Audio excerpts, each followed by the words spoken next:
est 7h24. C'est l'heure de l'édito sport de Virginie Fulpin. Virginie, l'UEFA organise une réunion de crise aujourd'hui. L'Euro devrait bien être repoussé d'un an. Pour vous, Virginie, il n'y a pas beaucoup de suspense parce qu'il n'y a pas vraiment d'autre issue possible ?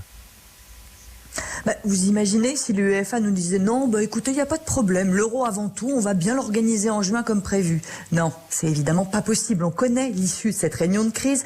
D'ailleurs, preuve que l'UEFA a compris la gravité du problème, ça n'est pas une réunion basique, c'est une visioconférence avec toutes les fédérations européennes, plus les représentants des clubs qui participent à la Ligue des Champions et à la Ligue Europa.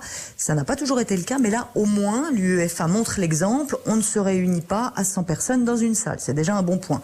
Donc oui, l'Euro devrait bien être reporté d'un an pour être organisé en 2021.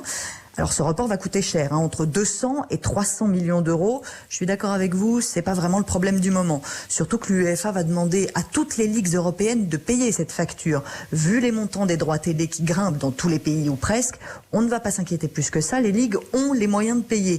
Et encore une fois, il n'y a pas d'autre issue possible. On ne va quand même pas jouer un Euro à huis clos dans 12 pays différents au mois de juin. Il y a des limites à l'indécence, surtout avec ce que les Européens vivent en ce moment. L'UEFA va aussi trancher, Virginie, sur la suite des coupes européennes, la Ligue des Champions et la Ligue Europa. C'est surtout pour aller au bout de ces Coupes d'Europe que l'UEFA va reporter l'Euro. Les instances du foot ont conscience de l'urgence sanitaire, mais elles pensent aussi à leurs intérêts. Elles ne se sont pas transformées en organisation humanitaire d'un seul coup. Reporter l'Euro, ça permet de terminer la Ligue des Champions et la Ligue Europa en juillet, s'il le faut. Et aller au bout, c'est le but principal de l'UEFA. Les compétitions devraient d'ailleurs être modifiées. Il y a plusieurs solutions. Soit on joue les quarts et les demi-finales sur un seul match et pas en aller-retour, soit les quarts de finalistes se retrouvent tous au même endroit pour faire une sorte de Final 8. C'est un tournoi en un lieu unique avec les 8 dernières équipes. Alors certes, ça changerait un peu nos habitudes, mais le problème du moment est ailleurs, encore une fois. Et je trouve que c'est plutôt une bonne solution. Plus on évite les déplacements, mieux c'est. Donc tout part du report de l'Euro.